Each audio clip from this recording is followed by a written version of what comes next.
I'm 99% sure that no one from Sony is watching this, but I'm more curious about you guys, about your opinion about this case that's been going through my mind for the last few days. So the Sony, there's a rumor circulating that the Sony is going to announce a camera that they haven't done before, and that could be anything. It could be a rangefinder style camera, it could be a vintage style camera, because they haven't done it. But this made me think that there is one niche right now within the Sony's lineup that is probably not covered, and that is the budget full-frame camera. I sold my A7 II some time ago, and I'm really sad about that.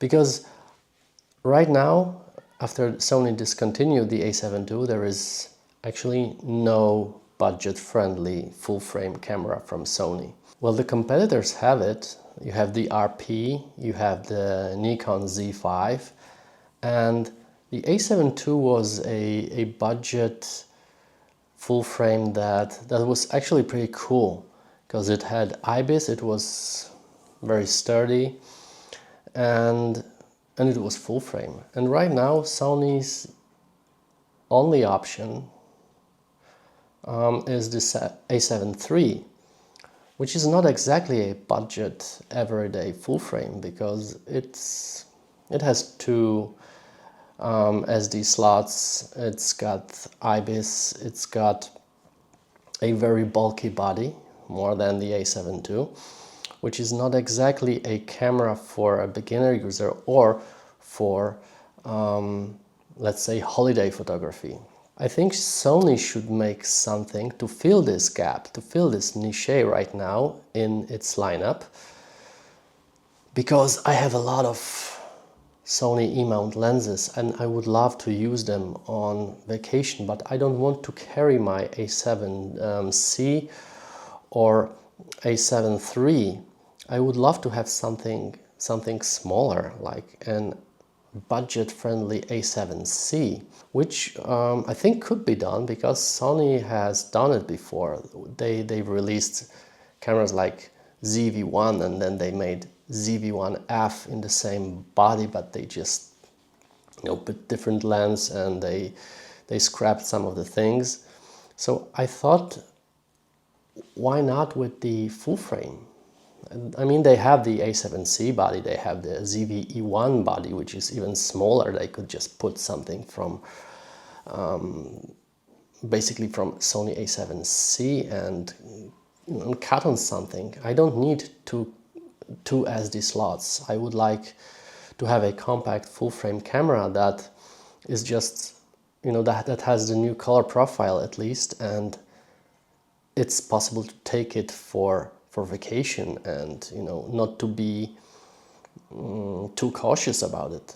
Something between 1,000 or 1,200 US dollars, that would be perfect. And I would love to have the full frame everyday camera that I could just take for vacation or for family events, something, you know, like that. That would be really cool, because I don't want to change system. I was thinking about getting the RP, but the RP doesn't have IBIS. It's Canon, so, and I'm shooting Sony for over a decade now. I had the A7 I, A7 II, A7 III, now I've got the A7C, and I'm thinking about getting A7C too, but still I'm longing for a camera that would be like my everyday full-frame camera. You know, probably Canon is going to replace the RP with something newer in time. And why isn't Sony doing this? Why did they resign from this entry beginner level full frame? That was something that was bothering me, and I would love to know if it's just me or anybody else is thinking the same, because because I will probably gonna sell my A7C to buy the A7C II. So I would love to have this something that would be cheaper. Hopefully Sony will release something that will fill this gap. But I'm pretty excited for the new camera they've been talking about, and the camera that they haven't done before. Let's hope it's like something vintage or something, yeah, something smaller than the A7 III, because it is rumored to be related to A7 III series. All right, so let me know in the comments if you have, if I'm not alone, if you are also waiting for something cheaper from Sony that will be your everyday full frame. Thanks for watching, and see you in the next video.